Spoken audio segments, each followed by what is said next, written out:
louder. No problem. Hello, can you spell Hello. obnoxious? I sure can. Obnoxious. I owe you nothing. I know. I owe the US. Oh, don't we all? That's Actually, what they yeah, well, yeah, that's what exactly. we say. Even when you're abroad, when you're basically a refugee, you owe the US. I guess. Yeah, you have to pay taxes I don't when want you're to talk about our overseas. concentration camps. I don't want to talk about it. Oh, but civility, Shyla, civility. Civility is important. Nothing It is. else It's just matters. overwhelming to me what we're doing, and nobody is saying anything, and nobody is doing anything. Well, I know some people are doing things, but There are people doing stuff, and that gives me so much hope. in the things that are untrue. Like I told someone that people weren't even being allowed to donate the things that are needed, That's right. especially by the children. They're not Just allowed to donate diapers or anything like that. just and tell him and the then guy who was someone on came to trial. me Yeah. and said the came to me and said, oh, they've got a system set up through the Red Cross. So I hmm called the Red Cross. No system. hmm Absolutely. And just also tell them, yeah, okay, well, I'll find out. And then I always tell them, the person who is on trial, uh, who gave water to, I mean, it's related. It's not the same thing as the Yeah. camps, but the guy who was on trial for 20 years in prison or something, for giving water to migrants coming over the border from Mexico. And the same thing is Yeah, happening in it's Europe. it's ridiculous. There was an article in the Spiegel which I actually applauded, where they said our immigration policies in Europe are worse than Trump. There was an issue, Oh. of course, with the Sea Watch and with the captain of one of the boats who rescue migrants drowning in the Mediterranean Sea. She was arrested. She was freed now, and because of this, she was arrested in Italy. And because of this scandal, the good thing is that Sea-Watch received, I think, €1 million donations or something like that from Wonderful. people who are just so pissed off. And my last word on this, what I learned from one of my best Second Life friends, Marianne McCann, who said to me, Mm. uh, there is a end to because it was tongue in cheek with the civility thing. I think there's no use in constantly screaming at people, but there's also an end to civility when there are people who out there who want to basically exterminate you if you're LGBTQ or whoever. If we lose our humanity, uh, the first order of things is not to remain civil, it's to direct the anger towards the real issue. And Marianne said, there is an end to tolerance. There is no need to tolerate the intolerant. Something like that. So, I agree with that. Hey, Daisy. Greetings, Shyla. hello, Mine is a Daisy. Good to very see different you. Shyla. I don't talk to Greetings, Daisy Jackson. anymore because she misinterpreted my interpretation of Franz Kafka. That's a Yeah. major issue. That's the Well, I issue always misinterpret. that's the issue Uh, that is keeping Discord awake at night. No, I'm yeah, just I No. joking. misinterpret. I misinterpret all the time, and I think you probably misinterpret me as well. I A lot misinterpret of the your time. misinterpretation. No, that's right. I think Nah. we misinterpret each other quite a lot, Yeah, I think that's generally quite. speaking. Yeah, but for somebody who is addicted to drama like I am, or people accuse me of being, this is a wonderful situation. It's a gift that keeps on giving. Nah, I'm just kidding. The Oh, interpretation, yes. I wanted. I'm going to read an Emily Dickinson today, hmm uh, because I really like it, and somebody sent it to me in a thoughtful way, and I really appreciated it. I want to say this too before you two get to arguing, because I know, We just started. It's too you know, late. Yes, it's only yeah, a it's, matter I of know. So time. I'm just gonna hard transition. We're Woohoo. making a hard turn here. Hear the wheels screeching. Wheels in the Oh, sky keep on. Okay. Yeah. oh, I like that. Yeah. hmm So, uh, so what I was gonna say is, this whole theme today, what drives you, has kind of come up, for me in my life a lot, Yep. and in part, it And I don't want to get all psychological, but in part, it's very much driven to me by things I learned in childhood. And because my childhood was not the healthiest to build that kind of drive, Hmm. I had to kind of learn it in adulthood. Like I had to figure it out for myself what I liked. I remember there being a point in my life where I said, "Well, what do I like to do?" And I didn't know. And so, people sometimes think I'm a risk taker, which I think is true. I'm an adventurer. I like adventure. Adventure drives me. But um, but that's why I did so many things like spelunking and uh, rappelling and storm chasing and cycling cross country, road trips. I did all these things to try to find out what I liked. And it turned out I liked a lot of things. I didn't know, but there were things I didn't like. I don't much care for swimming in the ocean, but I like snorkeling or I like scuba diving. Hmm. I don't like riding in helicopters. I know that now. Because you figured it out because you didn't. That's I think the best way to figure things out. If you can, Yeah, if you can. but But then sometimes I see stories or I read stories because you know me, I'm always reading the nonfiction where somebody has been driven by a parent's love. Hmm. Like what they do because their parents nourished and encouraged and they found it at a much younger age. Like it's just the thing they do. Do you know what I mean? Absolutely. I can absolutely relate to that. And also, you find a lot of stories of people, and sometimes it's in the biographies, and sometimes you find out later that that is a little bit massaged, to put it mildly, that Mm-hmm. people were like Yeah. driven basically, oh, I was born and I knew I was going to be this and that. And you know what? I flipped through a photo album that my dad gave me for my 30th birthday, and it's a wonderful, the best wonderful gift he gave me. And there's a picture of me playing piano with my grandmother who played piano, and this is like if I had an agent or something, this is what they would put into my bio.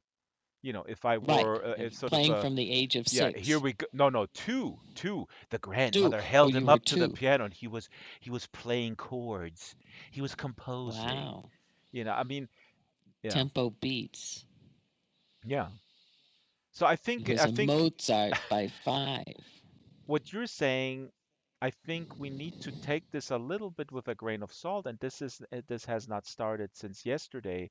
This methodology or this notion that we can uh, how we sell people, or how people sell themselves as a brand. This is a fairly relatively new term, branding and stuff, but arguably this been done for hundreds and hundreds of years. Um, I felt discouraged when I started to wanted to become a musician, and I read Guitar Player magazine. I told this story before, and the Guitar Player magazine always had that spotlight section in the back, and there was always these little bios of these up and comers, and they were like 20 years old. I was 17 at the time when I read Guitar Player Mhm. magazine, and but these guys were 20, 25. And there was always in their bio was like, yeah, they started cello when they were 2. Completely ridiculous. You can't hold a cello when you're 2 years old. Stuff like that. And it always made me feel totally inadequate. It always made me feel like I'm not gonna have a shot at this. I can work however hard I want. Interesting. It discouraged me to some extent. It really, I always felt I was late. And then now I know that I was actually fairly early with stuff. And these were, if that stuff was true, A, these were exceptions to the rule, and B, that doesn't mean anything. It means little. It means little when your parents uh, beat you to the cello. None of us can't hold the cello when we're 48. That is, That's good. I think, that well, should be in your bio, Daisy. Daisy attempted to play the cello at 48, but she couldn't hold it. And it fell over and squashed me, yeah. Oh God, that reminds me of Well, yeah. I want to say one other thing because our drivers are there, but I think in our society there's another thing. I think what you were talking about was totally spot on. This pressure Mm-hmm. to define who we are in these rather miraculous terms to Mm-hmm. have one-upmanship One really up. Yeah. is Yep. you know. So I think that's true, but I think there's another thing going on, which is in our society this idea of reinventing ourselves, Mm-hmm. because reinventing means coming up with something very, very different. And I'll give you an example that I really love.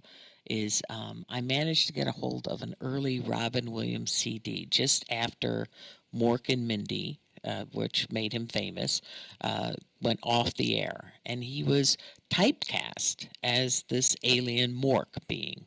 Mm-hmm. And he went back and he taped a show. I think it was at Caroline's in San Francisco, and he's performing and he's not doing any Mork. He's doing, his material and he's performing. And suddenly you start hearing this chant from the audience: Mork, Mork, Mork, Mork, Mork. And right on the recording, they didn't cut this out or anything. He says, "No, we're going to do something different now." And he continued his set with a Shakespeare little parody. And, you know, I think he had to reinvent himself so he didn't have to be Mork Mm-hmm. anymore. Mm-hmm. And that to me is makes sense. Like society made him into something that he was never really. He was portraying a character, but he never was that character. He was a different human being. But I think in our society, this idea of reinvention is in a way saying somehow we couldn't get far enough in what we wanted to do, so we're going to, try another path or something. I'm confused by it when it isn't a reinvention of necessity. You know Mm-hmm. what I But mean? but Or but is it just that I we're see what you're coming saying. later in life to our understanding of what it is that Oh, drives this is a us? good thought. This is an amazing thought, and especially here in Germany, that I perceive this also to be very different, the German society than the American society. One of the biggest differences is I think it's much more accepted, for example, in America to, for example, move and change careers and stuff like that. I mean, this is really an Yes. oversimplification, but there are statistics that, for example, Americans uh, s- move significantly. States, we're not talking like Hmm. 50 meters down the road. We're talking like hundreds of miles, about 10 times in their lifetime. And Germans, you take a wild guess, they move Twice. 1.2. No, one point less 1.2. less than two. Less than twice. So it's and that the education system here is very much more rigid, and that has pluses and minuses. I don't want to get too much into it, but what I hear you say is that the notion of reinvention, which reinvention can be a very positive term, but most Yes. often it is being used that somebody had to reinvent themselves because society was putting him into sort of a really narrow box. And so he was doing this out of a reaction to a very, very narrow thinking, and that would be pretty Well, I bad. mean, he couldn't work anymore, right? Mork and Mindy was canceled, Yeah. so there was no chance that he was going to work again. So he had to reinvent himself in order to continue his career, and he continues to do it. I mean, he goes back to stand up. He does all these fundraisers for Farm Aid, and all of this, and then he starts coming out in dramatic movies. Yeah, yeah, He starts. yeah, no, no, I understand, and in his case, it's a very positive, successful reinvention campaign. But I feel that reinventing is often used, like I said, as a reaction to something to the boxed in. And if we would live in, if we can imagine a society where we don't, where we're not boxed in, But we're not boxed yeah, in. where he I would agree with go you. into, I where people could freely accept that he, or Jim Carrey for that matter, just to stay with actors, that they could do the dramatic roles as well as comedic roles, for example, which is not the better, I norm think. in Hollywood.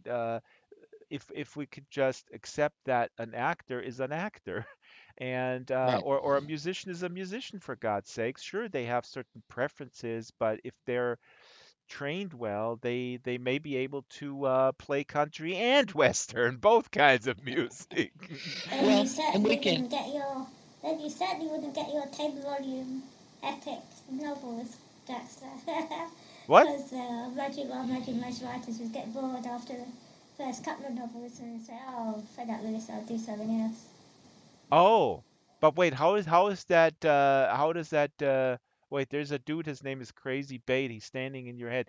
Hey, Crazy, what's up? Yeah. Are you Hey, Yeah, crazy? crazy. I think I shall move. Standing right on you. Yeah, Yeah. There you there we go. go.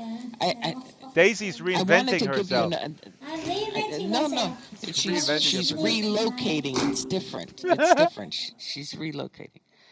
Um. So, I just want to say this too. I have a friend who is a nun, Mm-hmm.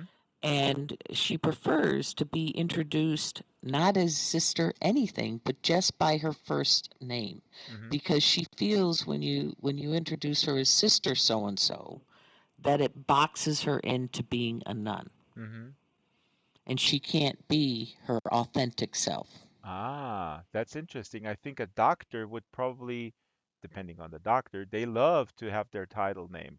I mean, a sister is not a title like a doctor, but that is to me is very interesting.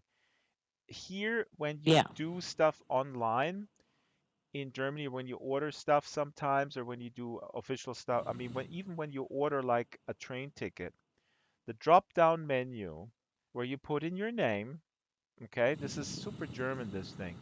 It doesn't only have Mr. and Mrs. Herr und Frau. No, it has Doctor, like double doctor, Professor, Doctor. And I mean, this is, I'm getting a little off attached. This is also, this shows you the cultural difference, like how steeped in sort of a class system this still is in terms of those titles. And what I did when I ordered my first sort of yearly bond card, which is for the rail system, I ordered a card and I just put in for shits and giggles. I put in Professor Doctor Drax, and then I had a I had an issue with a train delay, and I had to call them, like, get a refund, and they look up my number, and she goes, "Oh, Professor Doctor Drax, how are you?" And I totally forgot about that. And then I said, "What? Oh, right. No, I was just goofing around. I was just putting that in. I don't have any title." And she was so pissed off, you can't believe it. She was like, "What? This is fraud. This is not to be taken lightly." And I go, "I think it should be taken lightly. I mean, come on." So, yeah. Well, it comes under this idea of no greater, no less than, right? Yeah. And I saw a post today. A friend of mine posted, and I really liked this, that the root issue in today's society is Yeah. that we do believe it's okay to treat some people as less than others. Yeah. Yeah, that has always bugged me. That is anything that I see that is remotely smelling like that. I will like a good old-fashioned rowdy teenager, I will be childishly rebelling against. But Why really, not? the whole notion of disability is a bit offensive, really. Yeah. Labelling people disabled. I think that's. But it's a bit like. It's the same as, a lot of transgender people are saying these days. Oh, when you're born, you're labelled. Yeah. You're male or female.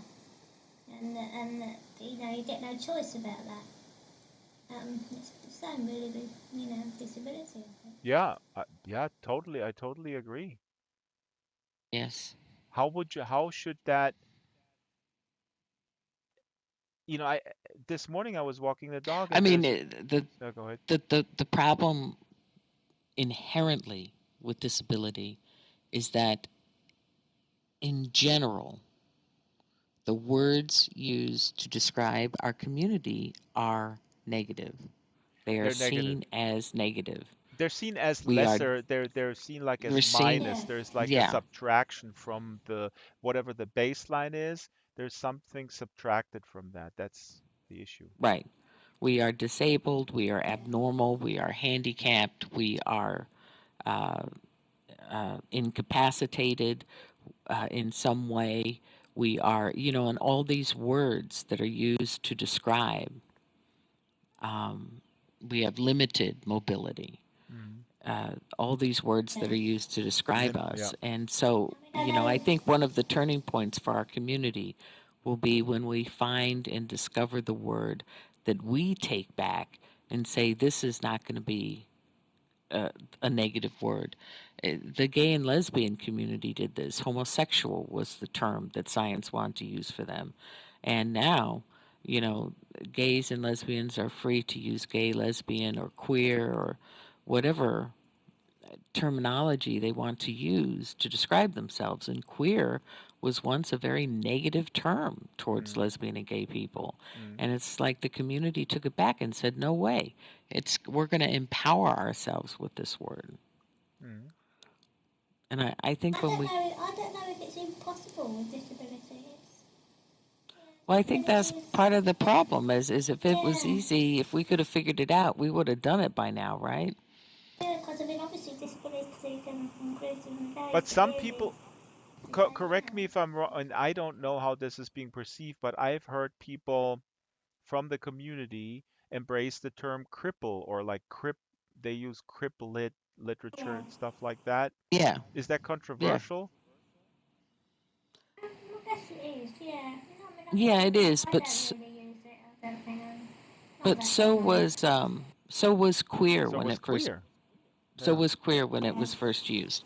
I was actually at I was addressing a human rights commission about something. I can't remember what it was about. And this gentleman showed up who I'd never seen before. And he went up to the pulpit and he said, my name is so and so, and I'm a queer. And suddenly the whole commission went, you can't say that word here. And he said, I can say it because I self-identify, Mm-hmm. right? And Yeah. I remember the controversy that night that they wanted to censure him, and yet he was in his speaking incredibly eloquent and to the point, and so it'll be, and that was like to me a revolution because it changed minds and conceptions. I And was Yeah. I was listening to an audio book thing about the philosophy of humour actually. That was what I'm listening to at the moment. You're That's an t- interesting you're thing breaking at up. You're one point. breaking up. Your mic is. I think your mic Oh, is am not I? working today. Oh,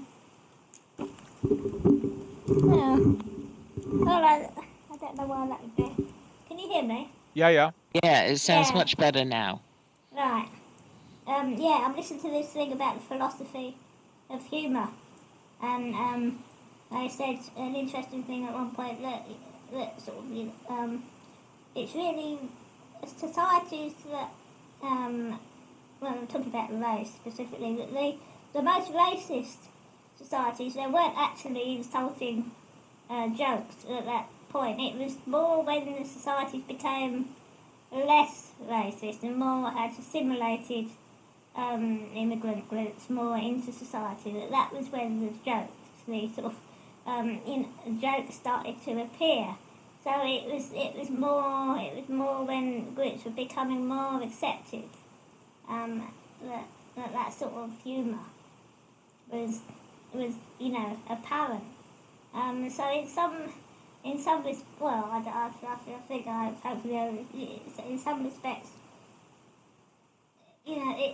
well, if you see what I mean.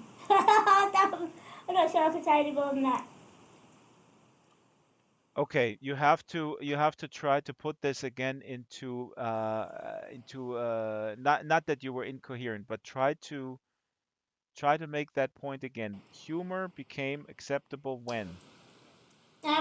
Humour, with regard to race, became acceptable when people had arrived and been it was sort of second generation. In other words, it was when the communities had been more assimilated. It wasn't when communities first arrived Well, that racism was its worst point. well, It was I okay, I'm sorry that okay, then I understood correctly.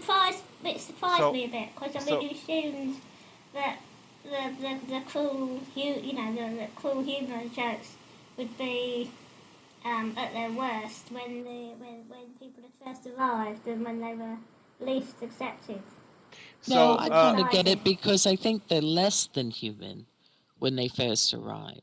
And then, Yeah, as well the that second was the point. generation Yeah. comes and begins to assimilate, then they become dangerous.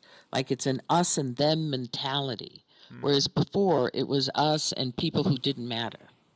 That's a very good point. But also, what I Yeah, don't understand that might be the case. about this thing, what I don't clearly understand is who is making this assessment. Are there studies out there, and what is a race? Yeah, What is a well, joke about race? Because first of all, I would say we are witnessing right now a terrible time where all sorts of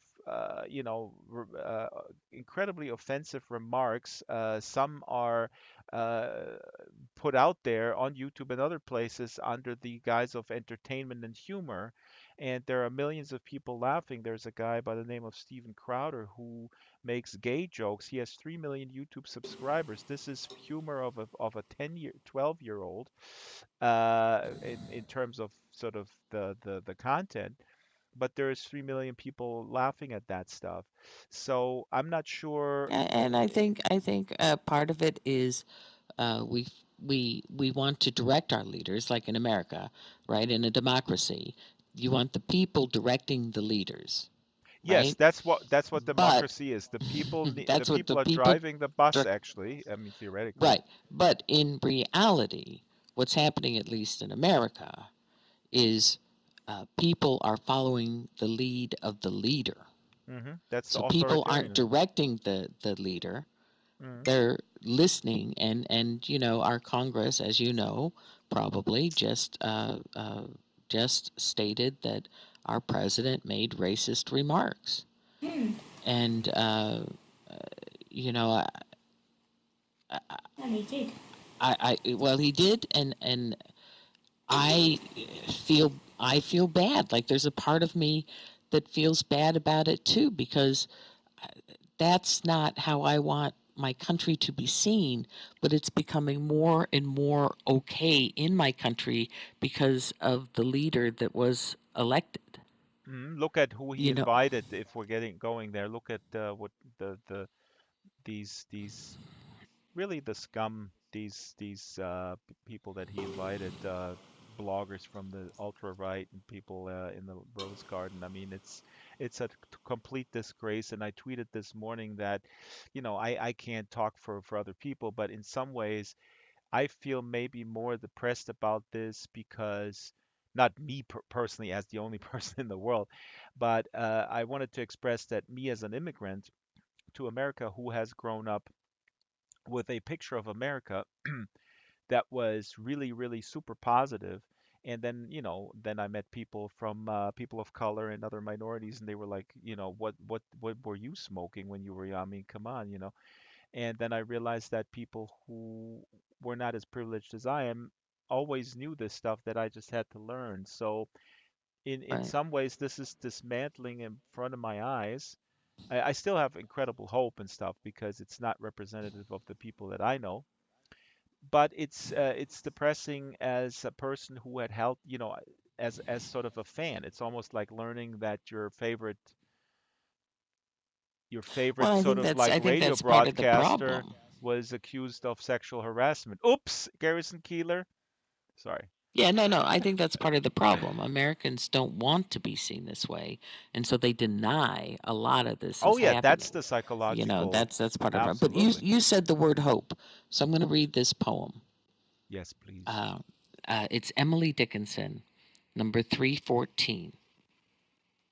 Hope is the thing with feathers that perches in the soul and sings the tune without the words and never stops at all. And sweetest in the gale is heard, and sore must be the storm that could abash the little bird that kept so many warm. I've heard it in the chillest land and on the strangest sea, yet never in extremity it asked a crumb of me.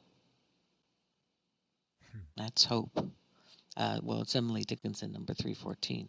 Hope is the thing with feathers.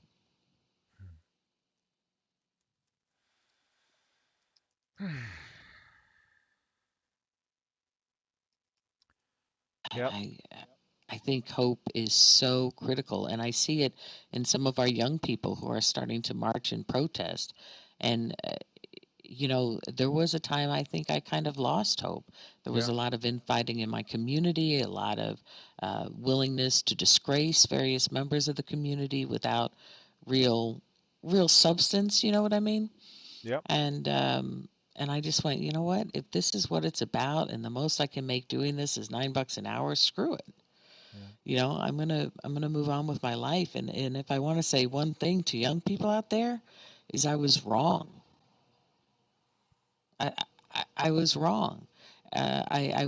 More than anything, I think what it meant was I wasn't up for the count. I just, Hmm.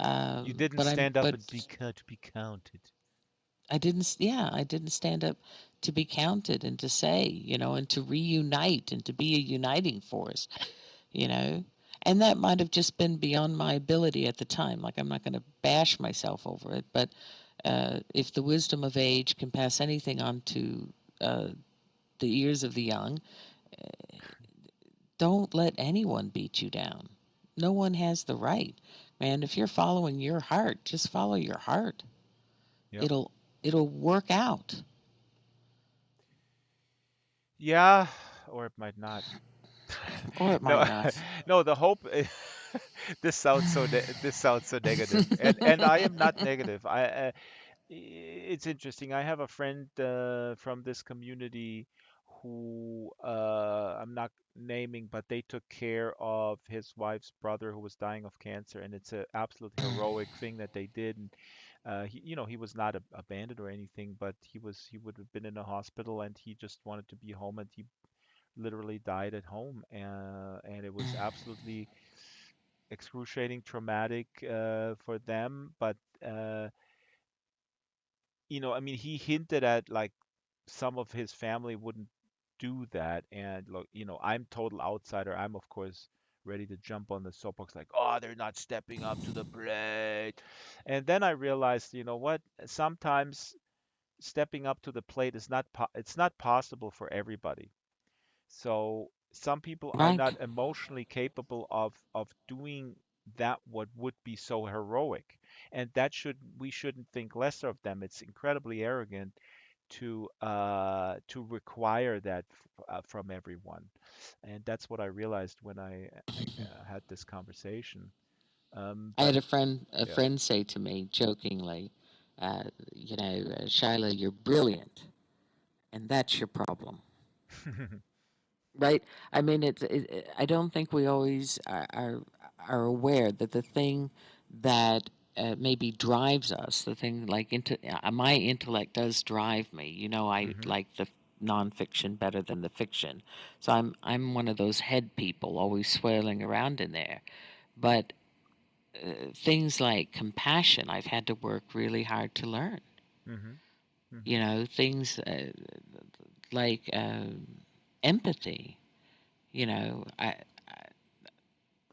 They This is so interesting to me because I mean I've only known you from now in this phase of your life, and if I were to describe you, I would describe you as a really wise, compassionate person. So take that as a compliment that you actually have arrived in whatever you had to do to work on yourself.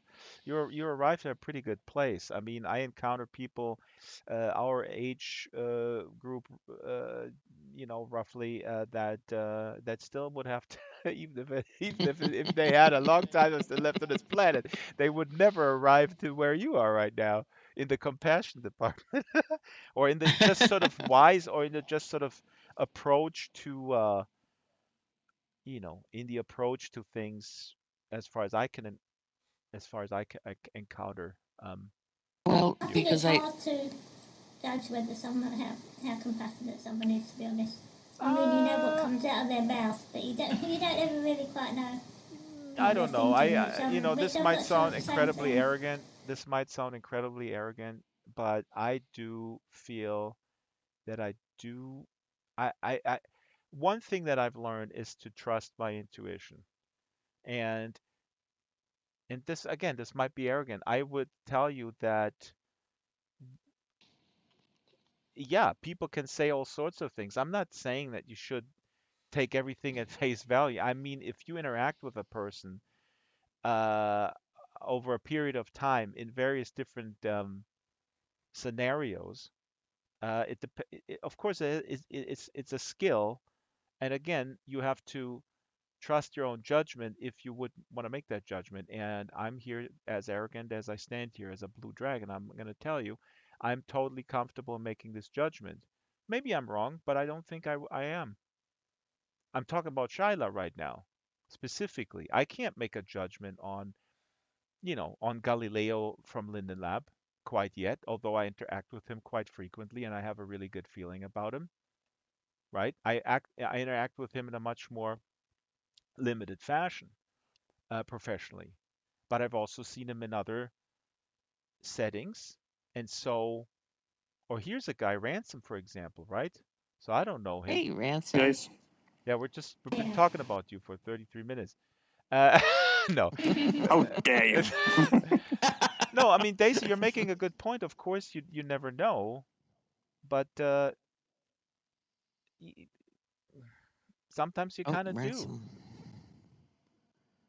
Hmm? I mean, it's Yeah, not I a mean, as long definitive as you don't analysis. find the bodies in the cellar, I'm Yeah, okay. exactly. This always brings me to Yeah, this. I mean that's Yeah, sort of the you're point. right. You never know. You can, Yeah, yeah.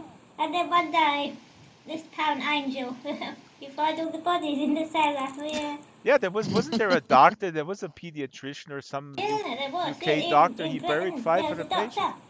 Yeah, Yeah, that's right. yeah. Always the British. They always bury people in their front yard under It's the the ones the no. quiet ones actually. So I guess Drax and Shyla, you're pretty okay. But it does seem to be for the quiet ones. No, we just studied the history of serial killers and we figured like we're gonna find our niche. We're gonna be the loud Yeah, ones. for the loud ones. Oh, it's Oh, the that's a great timid title for a gecko. novel, The Loud Ones. It's about serial Yeah. killers. Want attention that fully? Like, I got someone. Look at me. Or what? Or No, no, no. no? We were just saying like some of the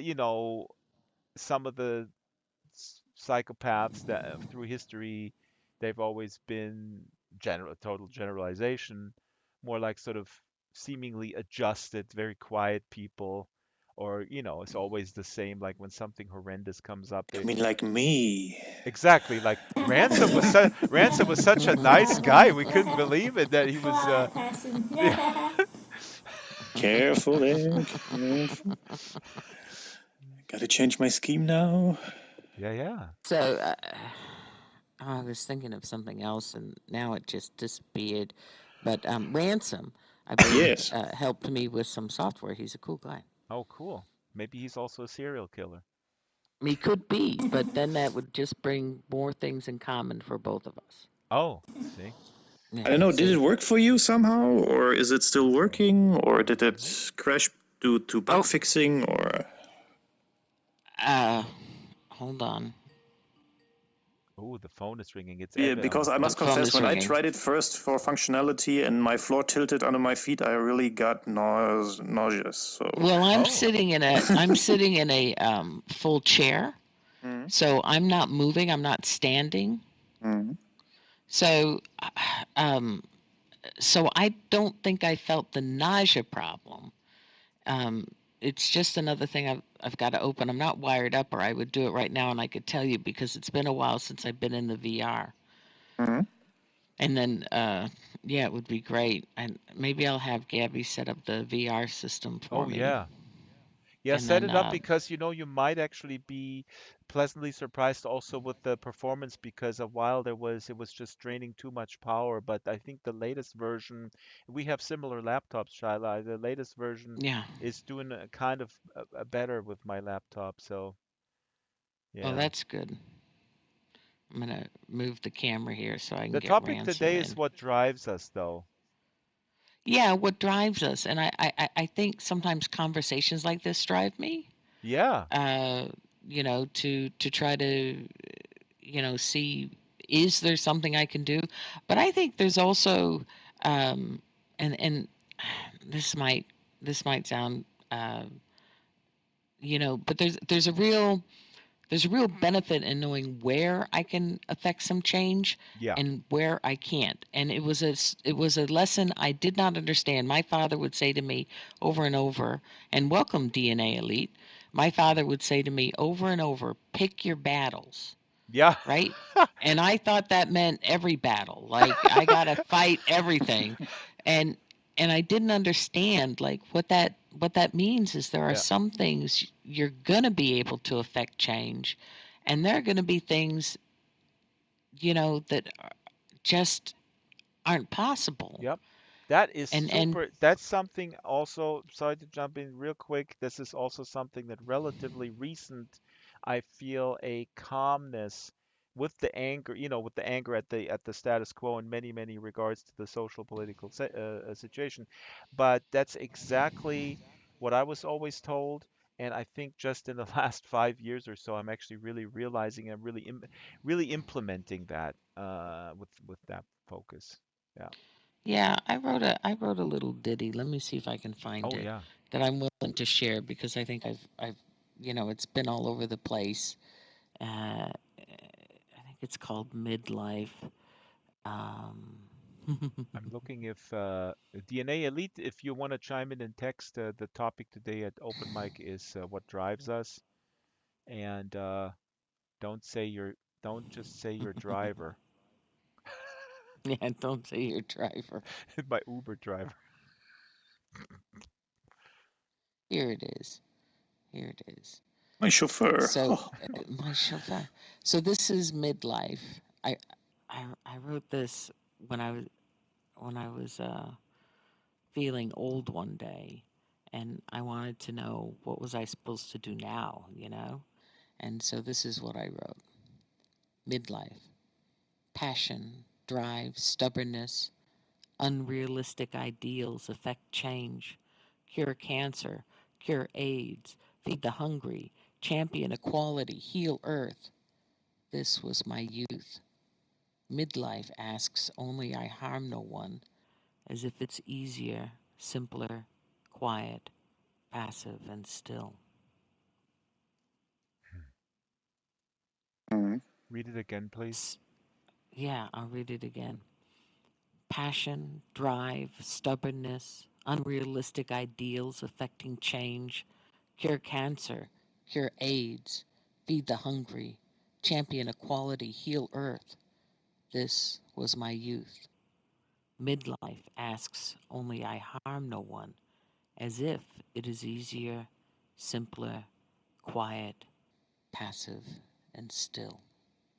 This is really awesome, Shyla. You know what? This is so awesome because this is a thing that I have in conversations. You need to send this and you need to tweet this. I need to memorize this because I'll throw it back at a couple of people I meet with the dog, Americans and one British guy, who I very very much respect, but we have fundamental disagreements when it comes to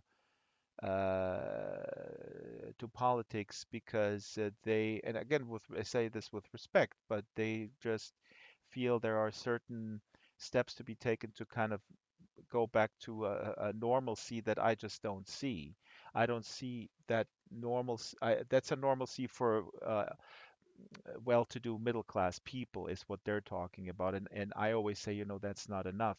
But your poem really, I think, exemplifies that something that people would criticize, like, oh, she quieted down or she gave up, and no, you didn't. Actually, it's really profound, because what you're seeking there, or what is is are really the big things, and it doesn't mean that you've given up pursuing that fundamental revolutionary change. I would say revolutionary.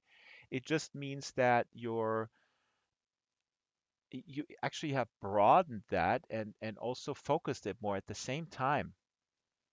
That's what this poem says to me. Like, it's a focus and a broadening, and the broadening is the focus. Oh my God, this is totally yin and yang. Because this whole, yeah, It is. It's saying, and it doesn't mean that I'm quieter. yeah, It just means that, um, in my youth and my stubbornness, and stubbornness alludes to arrogance.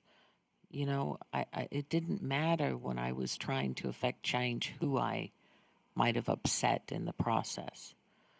And as I'm older, you know, um, it matters to me. And I think it mattered to me when I was younger. I was in San Jose, California, when the Rodney King uh, trial, mock trial sort of thing happened, and we were holding a peaceful protest in San Jose, yeah. which just went awry. The police came out and told us to disband. And what we didn't know Wow. was uh, how crazy things had gotten down in LA. Mm. And so, My wife we was thought a we're little aside. holding a, My wife was living in USC campus, right there in the middle. She was yes, right there at the time. Fires burning. Guy, you remember the trucker was pulled out of the truck, beaten and stuff. Anyways, yeah, go keep beaten going. and everything near dead. So when they did that, people got very upset. It became a riot, and I never wanted it to be a riot. They broke windows, uh, looted, and it was horrible. And I never wanted that. But I'll tell you another thing about the Rodney King riots. So shortly after, I was called to LA for a Gay and Lesbian Alliance Against Defamation meeting. We wanted to become a national organization. And so we met at a little hotel in LA just off of Hollywood Boulevard. And if you know LA, you know that Watts, if you look left off Hollywood Boulevard, what you're basically looking at is Watts, Mm. where those riots occurred. And so I stayed at a little hotel, and I walked to the place where we were meeting, and I walked down Hollywood Boulevard, and I would look left, and it just looked like a war zone. It was so horrific. And then I came to this structure. I think I've told you this story, Drax. I No. came to this building that was 2 stories, glass front, and huge, like the old appliance stores. It was like that, just huge glass instead of walls, Hmm. and in on butcher paper in big print, it said "Thank you," you know, and in all the mob craziness that happens in a riot, I don't know who this person was who owned this store, but not a plant was out of his garden front. Nothing was burned, nothing was damaged, nothing was vandalized. No windows were broken. And I thought, who's that guy? So we're Like that in the assuming, midst of mob yeah. mentality, they don't bash his place. They say that's a good guy. How did they that this is quite fascinating. And That's a I story never that found out who owned that, but I always thought, that's what I want to aspire to. this is a story. I think, Shala, you gave me the idea for my first book, and I've been looking for it for 15 years. No, actually, I've just been looking for it since yesterday. But see, now, if you a novelist would take this and run with it and write a historical novel that is set in those days and figures out a complex story about who this person is and Yeah. why in this chaos there was a, a rational decision made not to destroy this particular building. Maybe the Yeah. thank you sign was there before, which Yeah, who knows? You don't know when he put the owner put the thank you sign up. Hmm. Yeah.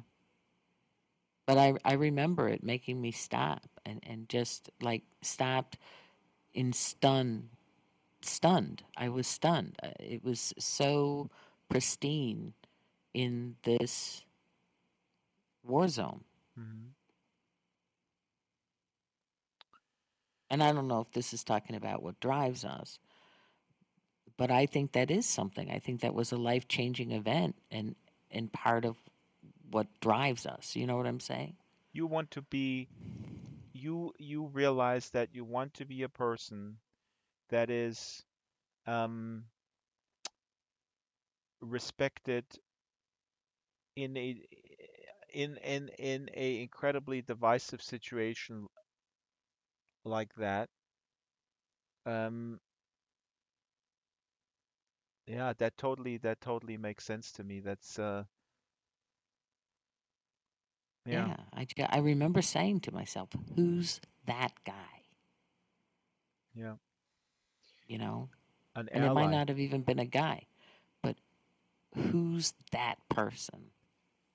In my mind, it's an ally, broadly speaking, because I see myself as an ally, like with you guys with the disabled community through the work and also with other communities with sort of marginalized communities. And again, I mean, I don't want to overstate my role or put myself up there on some sort of a like, you know, the most important advocate. That's why I didn't choose the word advocate. I want to be an ally. I want to be an ally to the LGBTQ community as well through action. So when you told this story, I figured like this really resonates with me, and maybe that guy was the only white guy in Watts, or I don't know, and he was just in there as a respectful person in that neighborhood. Um, I don't know, could be. So, I don't know. I don't know who this person is. I just know, and I don't know how they got to be who they were. Right? I don't know what they contributed to the community. mm. I don't know anything about them. All I know is, that's something I want to aspire to. I'll tell you a quick story. We're appearing at the top of the hour. What drives us? I realized. So what I do when I walk the dog, we have a wonderful park here, huge park, really, really an unbelievable neighborhood here, very diverse too. Wonderful, a lot of people from different backgrounds, working class as well, and immigrants, and just awesome. And in the park, when I walk, sometimes I see young parents, and there's a river there. There's like a little lake that the river builds with a little island on it. The parents, oftentimes, um, they have little kids. They use diapers. Parents stack their diapers and other trash into the trash bins like little pyramids. Then the stuff falls down. The crows come, they pick it out, and they scatter it all over the place, right? And so Hmm. it's just there. And I understand overnight when the birds come and they take it out, and unfortunately those are not the trash bins that have a lid. So yeah, the birds take it out. That's not anybody's fault. That's just something that could be improved by having trash cans with lids on it or bigger ones. But maybe also the Hmm. parents could anticipate that they're using tons of diapers. Um, it's not rocket science, and they could just grab a plastic bag and then take it somewhere else. They don't do that. So oftentimes when I come there during the day, I see the kids playing in the river, in the little stream, in the island there in the lake, and the diapers are almost like swimming in the water there, and the parents are not doing anything about it. Well, it's not my diaper. So what I've done in the past, I've just gone in there. I'm taking the doggy bag over to protect my hand, and I've been taking the trash, putting it in a plastic bag, and carrying it off the scene. Hmm. And the cool thing is that the little kids, they look at me, and they look at me looking like, oh, what's this crazy person doing there? And then, interesting. And so, and then I feel like I've done my job, and that's what drives me. I force, the kids will go to the parents and go like, Dad, what was that man doing? Why were you not doing that? Why is he picking up our trash? And so maybe that helps something. That's like my little universe, that what stuff that I can affect, that's what drives me more and more. I'm not saying that it was always like that, but more and more I feel what drives me is those little things that I feel can can have a ripple effect. Yeah. And again, it's not quiet, but it's not obnoxiously loud like when I was young and holding signs and yelling chants and stuff.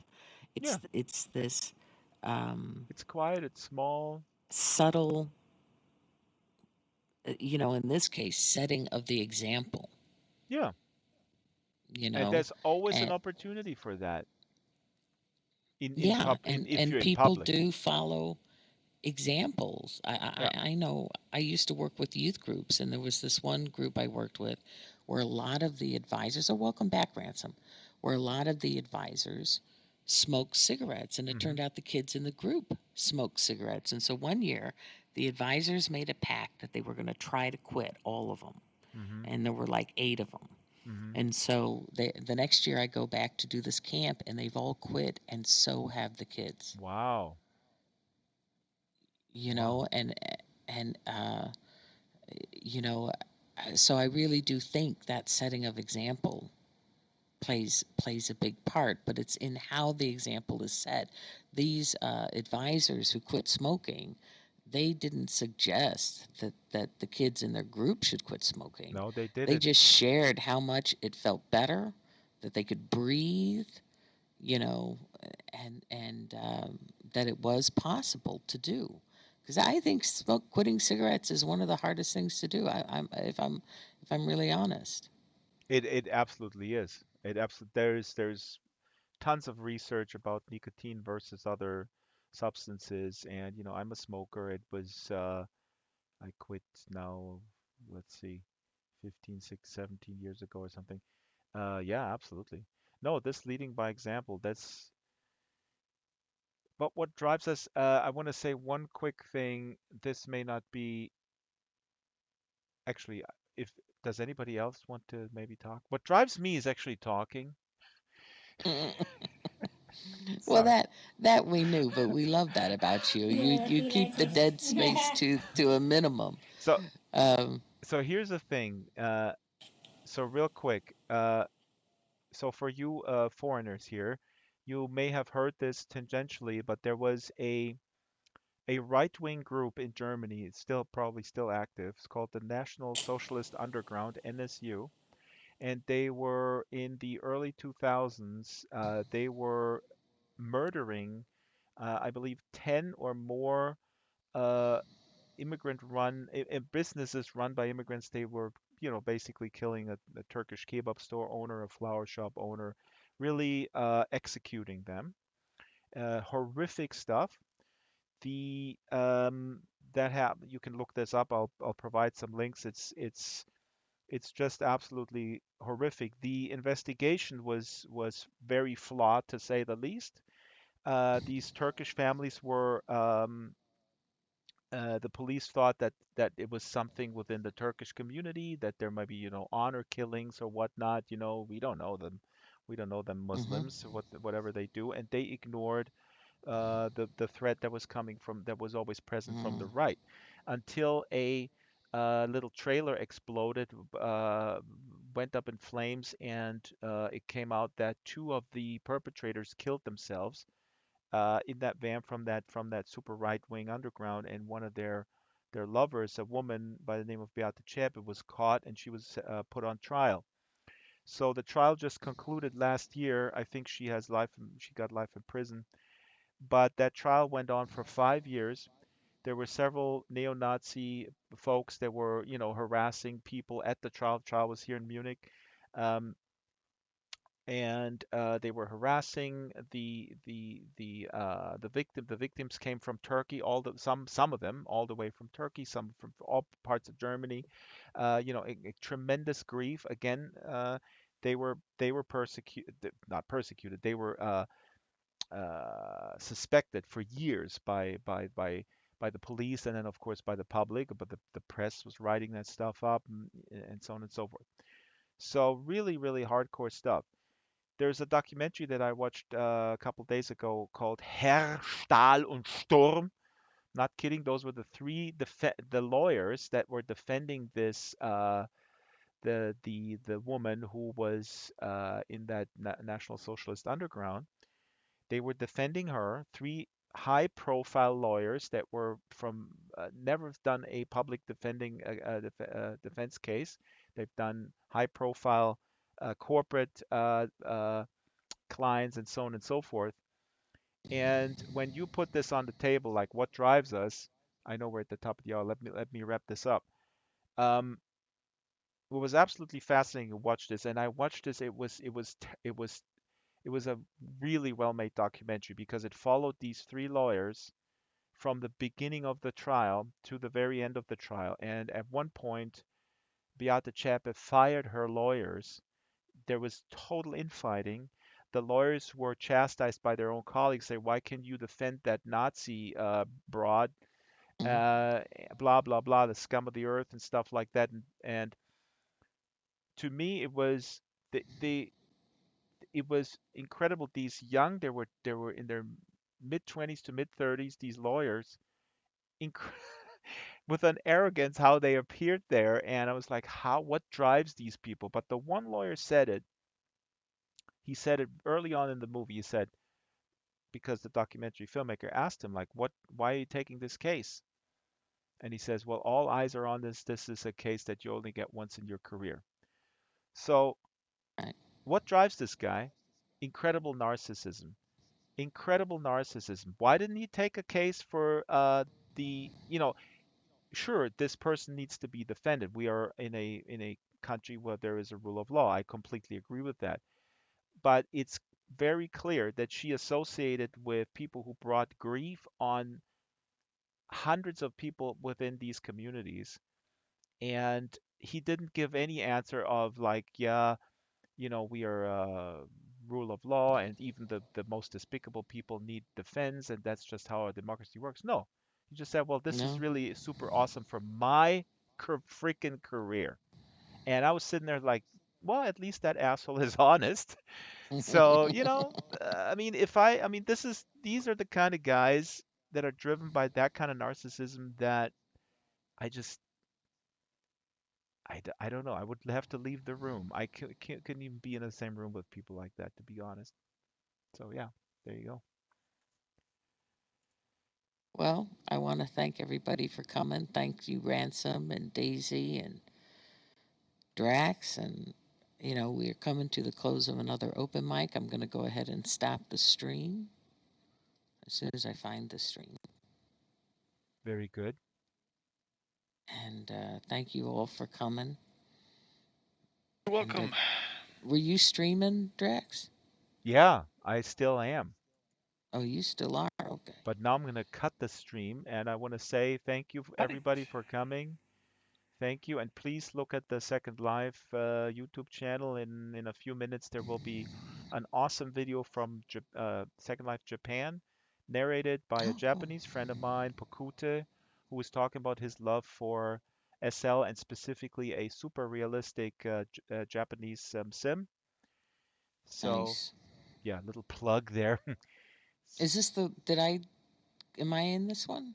No, there's only him in there. You Okay. you you remember you were this was more a traditional or historic Japanese place that we Yeah, did, that's right. which Yeah. is awesome. And this what he's guiding us through is present day Japan. It's very different. It's pretty damn cool. I mean, if you see this, if you see like what's possible in a cell and what people are doing, I mean, that kind of culture, it's just it's so crazy. I mean, I could Yeah. literally do. I'm contractually obligated to do 8 videos per month, but I could do 8 per day. I mean, No, not. you couldn't. I couldn't. I would even I. What drives me? What drives me, Shyla? The Insanity. the narcissism. There's only one opportunity in my second life career. All right. Okay. Thanks everybody for coming. I'm gonna